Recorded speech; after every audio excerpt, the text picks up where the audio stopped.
Okay. All right. Hi, everybody. Suzanne Snyder Johnson here with two very nice friends of mine, Carrie Kelly. Hello. Hello. And Jacquie Kelly. And I'm here. Hello. Here she is.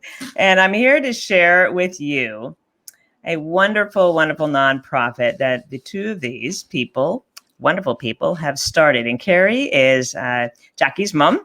And Jacquie is a differently abled woman, and she is going to share with us a little bit about this wonderful program. But before she does that, I really want to share all of this with all of you because it's really important that people understand the importance of being independent and have mobility and be able to get in the car and go to the market and get gas, get milk, and doing the simple things like that all of us, many of us, take for granted. And it's just really important to be able to share what these wonderful people are doing to help spread the word about the importance of independence and mobility.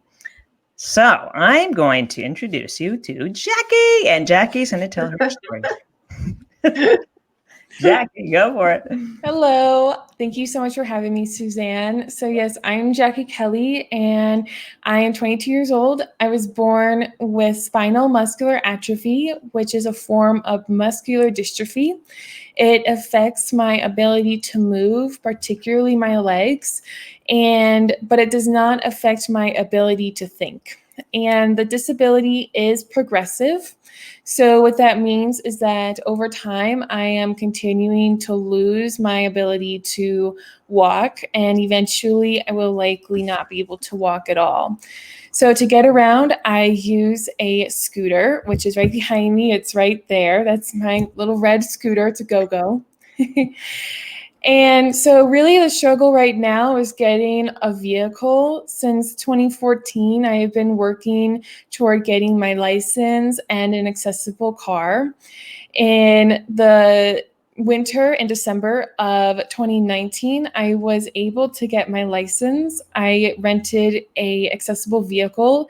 It was a van, and I rented that through driver's rehab, and I was able to take the test through that. But since then, I haven't been able to drive because I don't have a car of my own.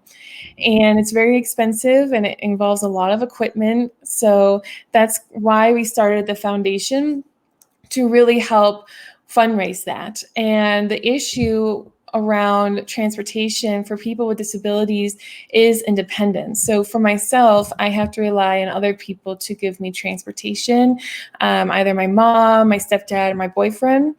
And that can be really difficult, not only on me, but also on them, because I have to go by their schedule and they have to try to fit that transportation into their schedule. So it really prohibits me from being independent like a lot of other 22-year-olds are able to be. Yeah. And with the Wheels for Jacquie Foundation, we will continue the foundation after we have funded my vehicle. We will start fundraising vehicles for other people and families with disabilities. Thank you. That really gives us a good idea, Jacquie, of what's happening. So the foundation is called Wheels for Jacquie. And tell me a little bit more. Am I right to understand? It's kind of hard to see here in the video for everybody. I want to share with everybody that right now for you have kind of limited strength in your legs. And so, as you mentioned before, you have your little red scooter or wheelchair. I think they're usually red. Is that right? Is that what you shared with me? It's kind of yes. But is that correct? And is that something that you absolutely have to be able to get around? Yes, I do have very limited mobility in my legs, so I am fully dependent on my scooter. If my scooter is not working, then I have a wheelchair as a backup that I use. And so I really can only take between 10 and 15 steps with assistance before I need to sit down.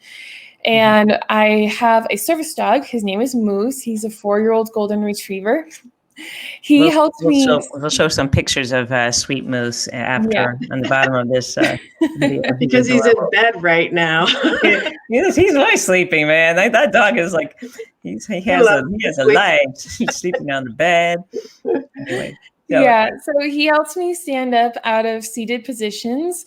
And right now I'm actually living in Santa Fe, New Mexico, where he will begin training shortly to learn how to help pick things up off the ground for me and also be able to pull my scooter when it gets stuck. That's cool. Wait, the dog is going to be able to pull your scooter. Yep. That's pretty cool. It's kind of like a husky, right? Or I did a rod dog, right? Yeah. So Moose, I mean, I have to say, I'm a golden retriever girl. I've had many of you who know on Facebook that I just lost my doggie, who was 50, almost 15, a golden retriever. But they're the best doggies, and I wasn't really aware that golden retrievers were one of those types of dogs for differently abled people like that. That's really cool. They are so smart, so smart. And they're very nice, and they're very cute eyes. Yeah, exactly. So tell me a little bit more. And Carrie, I'm going to kind of pull you in a little pretty soon, but can you tell me a little bit more, either one of you, about the foundation and what are your kind of goals and what is the main purpose of the organization? And we're raising funds right now for you, specifically for your wheels, Jacquie. But if you could help share with the world here a little bit more about the foundation. Sure. So I'll start off and then I'll pass it over to my mom. And before we go into the missions and goals of the foundation, I just want to give a little bit of background as to why the foundation was started. So I have always been an advocate for differently abled individuals, both in my school and in my community. And in the fall of 2021, I plan to go and get my master's in disability studies, and hopefully I will be able to do legal advocacy for the differently abled. That's awesome. Yeah, and over the summer, I mentioned to my mom while we were starting to look at vehicles and really realizing that I wasn't going to be able to get one on my own without some sort of fundraising help. I mentioned to her that I would really love to be able to help fundraise for these vehicles, just because they're so expensive and finding funding can be very difficult. So that's kind of why we started this foundation. And I'm just going to pass it over to my mom to tell you a little bit more about her experience, and also she will go into the mission and goals. And wait, before you mention, I just have to say, of course, I know you're proud because you are her mom, but Jacquie is a really super intelligent young woman. She's 22 years old. She graduated magna cum laude, I believe. Is that correct? Oh my God, yes. Hats off to you. And is now also going back to get her master's in disabilities, right? Is that correct? Is that right? Disability studies. Yeah. Disability studies. So, I mean, it's just really amazing that, I'm very inspired by you. And having started a nonprofit myself, as you all well know, this just really reaches out to my heart. And I just want to share with everybody that this is here. So go for it, Carrie. Tell us a little bit more, anything you can. Now everybody knows why I say Jacquie is one of my heroes, because she really and truly is a very determined and always has been person, and is going to take the world by storm. I have absolutely no doubt. But when she started talking about needing a van, and trust me, it took us a while for her to finally realize that she needed a van. There really is no other type of car that she can use. We started looking at it, and our price range right now is between $50,000 and $60,000. That's what it's going to cost, and it's not so much the van itself, it's the equipment that needs to go into the van. For instance, the zero effort steering is not just them putting something on the steering wheel, but they have to literally pull the steering mechanism out of a van, send it away, have it adjusted, send it back, reinstall it. And then there's other pieces of equipment that she's going to need as well. So it's really looking at, that and saying, we can't purchase a vehicle that has 70,000 miles on it. We don't need to purchase a brand new vehicle, but we definitely need to purchase something that has lower miles on it, purely because this vehicle has to last us quite a while, just because of the expense. So, for me as her mom, I would load and unload that scooter 1,000 times without question. And I've done it. Strong, right? 1,000 times without question. Good workout. you can see it in the background. I have to, every time she wants to either go somewhere, get in or get out of the car, I have to break that down into 4 pieces, lift it into the back of my car. So I load it, I unload it. I've loaded and unloaded it as many times, 8 times a day, just because we don't have an accessible vehicle. And like I said, I would do that a thousand more times if I have to. But for her, she can't do that. And so she absolutely needs a vehicle where there's a ramp and the ability for her to get into the car and move into the driver's seat without any issues and all of that. She's still going to have some challenges when it comes to, getting gas. She's going to have either somebody with her, or she's going to have to call the station and have them come out and pump it for her. So she's still going to have some challenges even when she has the accessible vehicle. But if you can imagine, at the age of 16, 17, 18, we have a blended family here with 5 kids. And as everybody else has gotten their driver's license and been able to come and go as they need to, she has never been able to do that. And it's heartbreaking as a parent to see her being left behind often. And so it's really about independence, it's about mobility, it's just about being able to survive. Because she can't go to the store and get me a gallon of milk right now. It's just not possible. As much as she would love to have me say, Jackie, could you go to the store and get me a gallon of milk? Yeah, Or maybe a gallon of milk. So there's just a lot to it. Yeah, no, this is really great. I didn't mean to interrupt you there. No. I think that there's a couple of things I wanted to talk to you about, to have you help share with the world, which, for me, I've already learned so much in just our few conversations. And, I'm in a whole different world. You two, this is your life. This is what you've known. And what was really interesting to me, Jackie and Carrie, is that I was unaware that each person, when you said you got your license, you went and, you passed. Fantastic, by the way, congratulations. But with that, you have a quote unquote, almost like a prescription, right? Of the type of car that you need, that's not just going to last now, but that's going to be able to quote unquote, I guess work for you for the next 8 years, knowing where you are in your progress with this disease. So this car has to be able to last, and whatever bells and whistles you're going to get with it, we'll need to know. For me, it was really interesting to understand that each person has their own prescription of, it makes sense, right? But I don't live in that world. So it's just really, really important. So I really wanted the whole world to know, and people that I know, to share your story. Jackie, can you share with us, or either one of you, can you name, just to give us an idea, maybe 4 top items that that you absolutely need to have for this car, that you started to talk a little bit about that, Carrie, the zero resistant turning, but are there any other things that you can think of? Yeah, so just real quick, like you mentioned, the vehicle is a prescription, not necessarily the vehicle itself. I mean, you can go get a van or a truck or whatever you desire, but what's going to be in it, that's the prescription, and that's written by Driver's Rehab.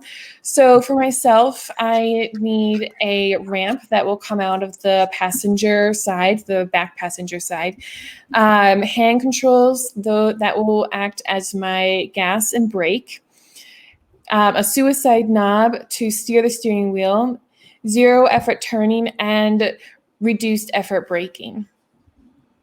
Yeah, that makes sense, because you can't really brake, right? I mean, you need to be able to have these cool things. But so thank you both for sharing all of this. And now at this point, I really want to share, how can people get involved? What is it, and how can they reach you? What is it you need right now? How can they help support you? You have a website, you are a 501c3 nonprofit. So share a little bit more, either one of you, about that, if you would, please. So we are everywhere. We are on Pinterest, and we're on Facebook, and we're on, we have a YouTube channel. I mean, Jackie has done a tremendous amount of work in kind of getting us all set up. We are in the throes right now of our fundraising. We did have an event over Thanksgiving weekend where we did a silent auction. We had a lot of incredible donors to that, not only the items themselves, but people who participated. We raised about $7,500, so that was a really good kick to our fundraising effort. And so now we are just out looking for grants. We're looking for donors. People can donate right on our website. We also have a Give Butter site that people can donate through. We are talking about doing a virtual Mother's Day walk, which I would love people to help out with if they want to join in and help out. And we're just going to keep going until we raise enough money to purchase this vehicle. And then hopefully whatever we don't use, will be the kick for the next vehicle. And we don't know what that amount is. It really depends on the person that we decide to provide that vehicle for. But, it's really just about if people want to engage, there's a way to do that.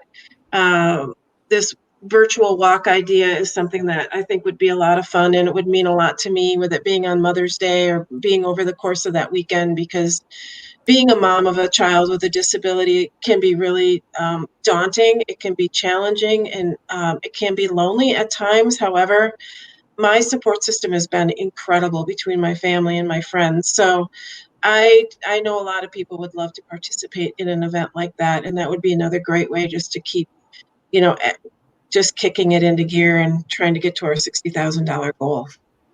Thank you so much. That's really great to know. I'm going to be sharing the website, the Facebook page. Give Butter is a third-party secure platform that people can reach out and support. There's a story there all about Jacquie's story. And I just want to share, too, a couple more things. I've been in fundraising for over 10, 12 years now, 14 years. And, 95% of most all of fundraising comes from individual donations. I believe that you have shared with me that, believe it or not, there's not a lot of grants out there specifically. Right? Is that correct, Jacquie? Or Carrie, can you kind of share a little bit about, because it's important for people to understand just how much their individual donation really means and counts and helps raising this goal. So share a little bit. Let me talk a little bit to that. So I sit on the State Rehabilitation Council here in Vermont, and I found out through sitting on the council that the VOC rehab program here in Vermont now is able, I think this year, going to be able to give away 4 vehicles. Usually it's 1 or 2, but you're talking about a lot of people on that wait list. And there just isn't the funding for this sort of thing. And it's really interesting in the state of Vermont, being as rural as we are. There's just a lot of people that are relying on other forms of transportation that are difficult at best to use. So, the funding is dried up. We're still looking for grants, and if people have ideas, we'd love to hear it. But as far as we know, the grants have dried up, and I know a lot of people just want to help.